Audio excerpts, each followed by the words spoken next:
Bismillahirrahmanirrahim. Assalamualaikum warahmatullahi wabarakatuh. Waalaikumsalam warahmatullahi Ya, wabarakatuh. apa kabar Bapak Ibu semua? Baik, Semoga baik. dalam kondisi sehat Alhamdulillah ya. sehat baik. Alhamdulillah.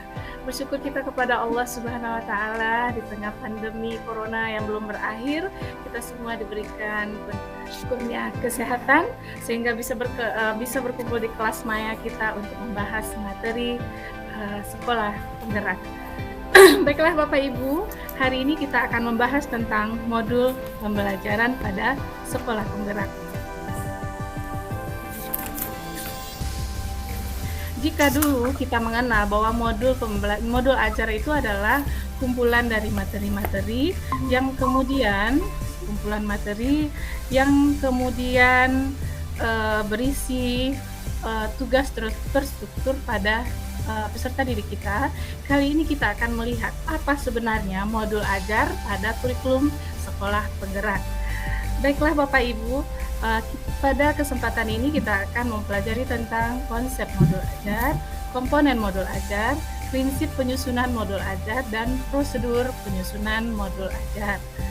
Kita mulai dari prinsip pengembangan modul ajar, di mana dalam pengembangan modul ajar ini kita akan memperhitungkan beberapa hal. Yang pertama adalah karakteristik, kompetensi, dan minat peserta didik di setiap fase. Kemudian perbedaan tingkat pemahaman dan variasi jarak atau gap antara tingkat kompetensi yang bisa terjadi di setiap fase. Dalam pengembangan modul ajar, kita juga melihat dari sudut pandang pelajar bahwa setiap peserta didik itu unik. Setiap peserta didik itu unik dan dia mempunyai kekurangan dan kelebihan yang berbeda. Kemudian kita juga menyadari bahwa belajar harus berimbang antara intelektual, sosial, dan personal, dan semua hal tersebut adalah penting dan saling berhubungan. Tingkat kematangan setiap peserta didik tergantung dari tahap perkembangan yang dilalui oleh seorang peserta didik dan merupakan dampak dari pengalaman sebelumnya. Bapak Ibu, dalam pengembangan modul ajar ada 4 prinsip yang harus diperhatikan, yaitu memenuhi kriteria sebagai berikut. Yang pertama, esensial, di mana pemahaman konsep dari setiap mata pelajaran melalui pengalaman belajar dan lintas disiplin terdapat dalam modul ajar. Kemudian kriteria yang berikutnya adalah harus menarik, bermakna, dan menantang, di mana modul ajar harus menumbuhkan minat untuk belajar dan melibatkan peserta didik secara aktif dalam proses pembelajaran, berhubungan dengan pengetahuan, pengalaman yang dimiliki sebelumnya, sehingga tidak terlalu kompleks namun juga tidak mudah untuk tahap usianya. Kriteria berikutnya adalah relevan dan kontekstual. Ini berhubungan dengan pengetahuan dan pengalaman yang dimiliki sebelumnya dan sesuai dengan konteks dan waktu serta tempat peserta didik berada. Dan terakhir, modul ajar itu harus berkesinambungan. Artinya ada keterkaitan alur kegiatan pembelajaran yang sesuai dengan fase belajar peserta didik. Ketika kita menyusun modul ajar, maka ada beberapa prosedur yang harus kita lalui. Yang pertama, prosedurnya adalah analisis kondisi dan kebutuhan guru, peserta didik, serta satuan pendidikan. Langkah berikutnya, kita identifikasi dan tentukan dimensi profil pelajar Pancasila.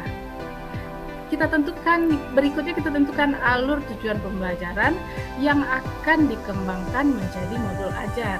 Dan sebelum pertemuan ini kita sudah membahas bagaimana cara penyusunan alur tujuan pembelajaran. Langkah berikutnya adalah susun modul ajar berdasarkan komponen yang dengan jika tidak tersusun berarti kita sudah bisa melaksanakannya. Pelaksanaannya dalam bentuk pelaksanaan pembelajaran yang terdiri dari kegiatan pendahuluan, kegiatan inti, dan penutup. Dan langkah terakhir kita adalah evaluasi dan tindak lanjut.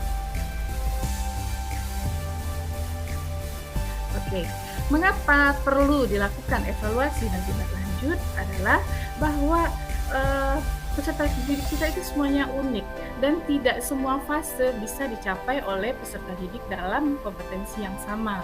Maka evaluasi itu nanti akan menjadi pedoman untuk perbaikan pada kegiatan berikutnya. Baiklah Bapak Ibu, itulah sedikit penjelasan tentang pengembangan modul ajar pada kurikulum sekolah penggerak. Dari ulasan yang tadi, jika ada hal yang ingin ditanyakan atau kritik dan saran dari Bapak Ibu, kami persilakan. Dari saya dulu, Bu. Ya, boleh Pak. Silakan Pak. Oke, tadi ada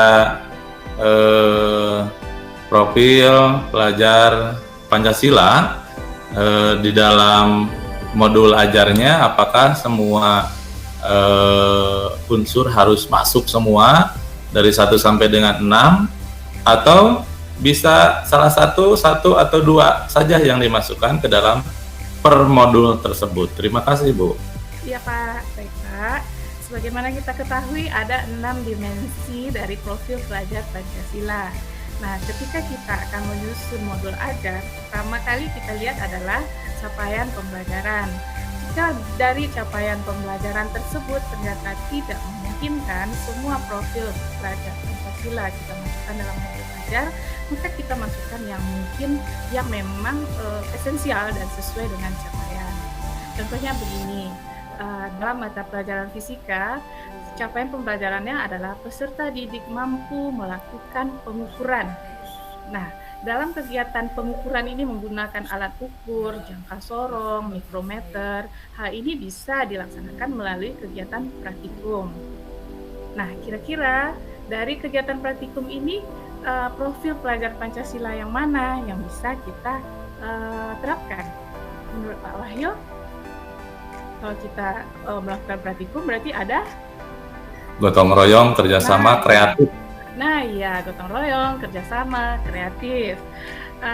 Nah, itulah yang bisa kita wujudkan dalam pengukuran. Jadi tidak harus semua ke-6 dimensi itu berada dalam satu modul, tetapi kita lihat mana yang memang terdapat sesuai dengan tuntutan dari capaian pembelajaran. Ya, terima kasih, Bu. Ya, oke Pak. Saya, Bu. Ya, silakan Pak Nugroho. Ini Bu, mau tanya bagaimana cara mengetahui karakteristik kompetensi dan minat peserta didik setiap fasenya, Bu.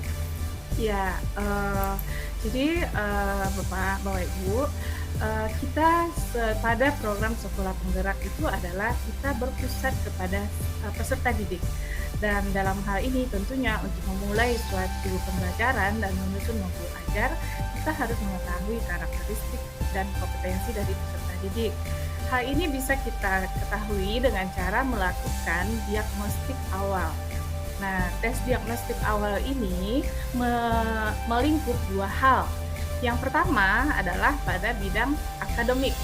Kalau pada bidang akademik berarti kita melakukan tes awal untuk melihat kemampuan apa yang sudah dimiliki oleh peserta didik kita untuk mengikuti capaian pembelajaran pada modul yang kita rancang. Nah, ini berhubungan dengan pembelajaran di fase sebelumnya atau bisa di modul sebelumnya. Sedangkan untuk mendiagnostik non-akademik di sini adalah minat. Kita bisa melihat minat peserta didik, gaya belajar peserta didik, dan kondisi di rumahnya. Apalagi sekarang kan kita daring nih Bapak Ibu, jadi kita harus tahu bagaimana kondisi psikologis peserta didik di rumah. Apakah dia mendapat kenyamanan belajar di rumah, dapat dukungan dari orang tua atau tidak, dan ini hanya bisa kita dapatkan dengan melakukan kuesioner yang sifatnya pribadi, tertutup dengan anak. Kemudian ada tes diagnostik. Bapak Ibu bisa bergabung bekerjasama dengan guru bimbingan konseling untuk melakukan tes ini agar kita mendapatkan gaya belajar anak. Kembali ke tes diagnostik, asesmen diagnostik untuk kognitif. Di sini kita akan membuat tes kecil saja, mungkin 1 soal saja untuk menguji kemampuan peserta didik kita sebelum capaian pada modul yang ada. Jika kemampuannya ternyata tidak memenuhi prasyarat untuk capaian pembelajaran di modul ini, berarti kita perlu memberikan pendampingan kepada peserta didik. Nah, jika capaiannya bisa memenuhi prasyarat pada capaian pembelajaran di modul kita sekarang, berarti peserta didik bisa mengikuti pembelajaran reguler biasa. Dan jika capaiannya ternyata jauh lebih tinggi dari standar kita, maka nanti kita akan mengembangkan penayaan untuk peserta didik kita tersebut. Jadi Bapak Ibu, dalam satu modul ajar kita sudah mempersiapkan pendampingan, pembelajaran reguler biasa, dan juga penayaan. Demikian Bapak dan Ibu semua.